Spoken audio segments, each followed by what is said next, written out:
I'm an infectious disease physician working at Cleveland Clinic. There are many challenges and rewards to being an infectious disease physician. For example, many infections masquerade as other medical problems, and once the infecting organism is identified, the microbiology lab can help target the most appropriate antimicrobial agent. A typical day usually includes seeing hospitalized patients and some outpatients. Since I work in an academic medical center, some days also include teaching responsibilities for students, residents, and fellows, as well as clinical research activities. Three adjectives that I would use to describe my specialty are cognitive, detailed, and persistent, and many in my field are described as detectives. Balance is a very important skill to have, and for example, there's no limit to the amount of information one can seek to take care of patients, prepare for teaching, and conduct research. However, I must choose when to say enough. Even if I'm not content with the amount of information that I have gathered, I must trust and obey in God's guidance. In order to prepare for a career in infectious disease, one must first finish medical school, obviously, complete an internal medicine residency, which is 3 years, and an infectious disease fellowship, which is 2 to 3 years. A master's degree in public health or clinical research would also be very helpful for those planning on a career heavily weighted in research.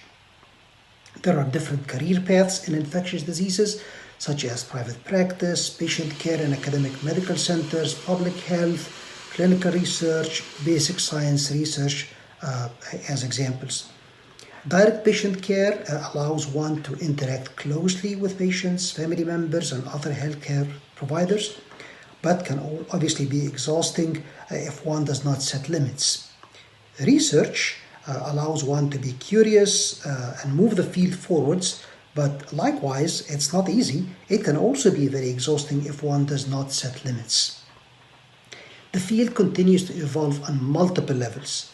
New infectious etiologies of some diseases are being discovered every day. New genetic predispositions to infections are being described. More accurate diagnostic tests allowing earlier identification of infections are available, and more targeted antimicrobial agents, ones that can overcome antimicrobial resistance, are also being developed every day. There are many ways to serve the community as an infectious disease physician.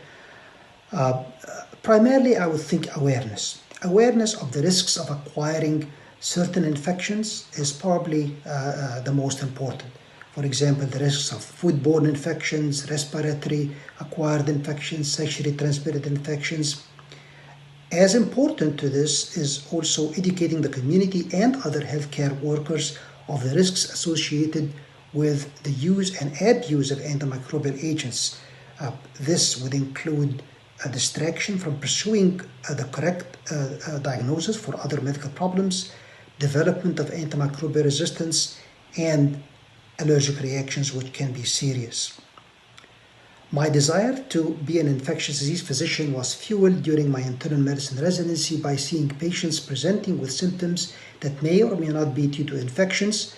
That investigative detective work was fascinating to me and urged me to pursue that career. There are different misconceptions about a career in infectious diseases.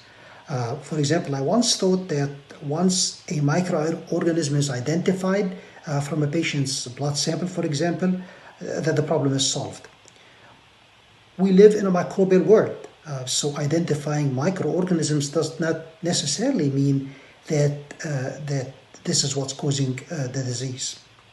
Similarly, the inability to identify microorganisms does not necessarily mean absence of disease. How long should we treat certain infections is now known from well-designed studies, but for many other infections, we should treat until the patient is well. So the field is still, I would say, young and needs more studies to settle the duration of therapy for several infections. Thank you and best wishes in choosing your career.